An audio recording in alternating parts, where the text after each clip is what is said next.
एक तूफानी रात में विकास और उसके दोस्त एक पुरानी और सुनसान हवेली की कहानी सुनकर उसे देखने का निर्णय करते हैं।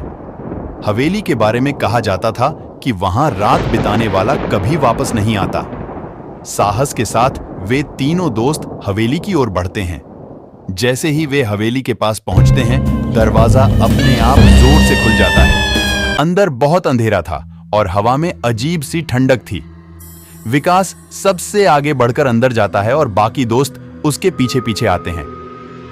अंदर कदम रखते ही दरवाजा जोर से बंद हो जाता है। चारों दोस्त चौंक कर पीछे मुड़ते हैं, लेकिन कोई दिखाई नहीं देता।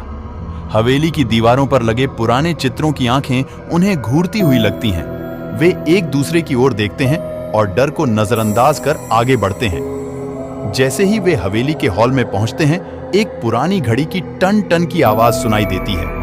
वे घड़ी की ओर बढ़ते हैं जो 12:13 दिखा रही होती है। विकास का फोन चेक करते हैं तो उस पर 10 बज रहे होते हैं। अचानक घड़ी की सुइयां तेजी से घूमने लगती हैं और फिर रुक जाती है। हॉल में एक पुराना पियानो रखा होता है। अचानक पियानो के चाबियां अपने आप चलने लगती हैं और एक डरावना संगीत बजने लगता है।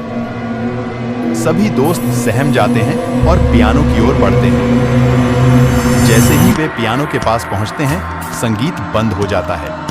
हवेली के एक कमरे से किसी के रोने की आवाज आती है। चारों दोस्त उस आवाज की ओर बढ़ते हैं। कमरे का दरवाजा खोलते ही वे देखते हैं कि एक पुरानी अलमारी से खून सना हुआ कंबल नीचे गिरता है। कंबल के गिरते ही कमरे में ठंडी हवा चलने लगती है।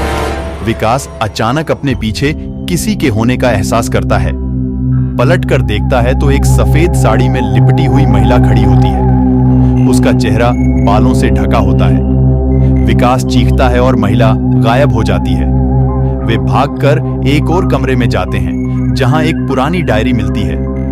डायरी में खून से लिखा होता है, यहां से भाग जाओ वरना तुम्हारा भी अंत वैसा ही होगा जैसा मेरा हुआ। उनका दिल जोर से धड़कने लगता है और वहां से वो बाहर भाग जाता है।